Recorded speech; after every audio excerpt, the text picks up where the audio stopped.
এবার রাওয়ালপিন্ডিতে পাকিস্তানকে বাংলা ওয়াশ করে ইতিহাস গড়ল বাংলার টাইগার ক্রিকেটার।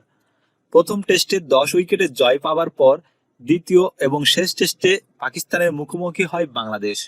প্রথমে পাকিস্তান ব্যাট করতে নেমে করে 274 রান, জবাবে সব কয়েকটি উইকেট হারিয়ে নাজমুল শান্তর দল করে 262 রান, যেখানে বাংলাদেশ 12 রানে পিছিয়ে থাকে। দ্বিতীয় সেশনে পাকিস্তান ব্যাটিংয়ে নামলে পাকিস্তান ব্যাটাররা মোটেই টিকতে পারেনি বাংলাদেশ বোলিংয়ের মুখে। মেহেদী হাসান 5টি এবং নাহিদ রানা তুলে নেন 4টি উইকেট। মাত্র 172 রানের টার্গেট ছুড়ে দেয় বাংলাদেশের দিকে। জবাবে বাংলাদেশ ব্যাটিং করতে নেমে প্রথম থেকেই মারমুখী খেলা শুরু করেন বাংলাদেশের ড্যাশিং ওপেনার জাকির হোসেন। তবে 185 রানের টার্গেট ছুঁতে খোয়াতে হয় 4টি উইকেট। অবশেষে মুশফিক ও সাকিব জুটিতে মাত্র 4 উইকেট হারিয়েই জয়ের প্রান্তে পৌঁছে যায় বাংলাদেশ টিম।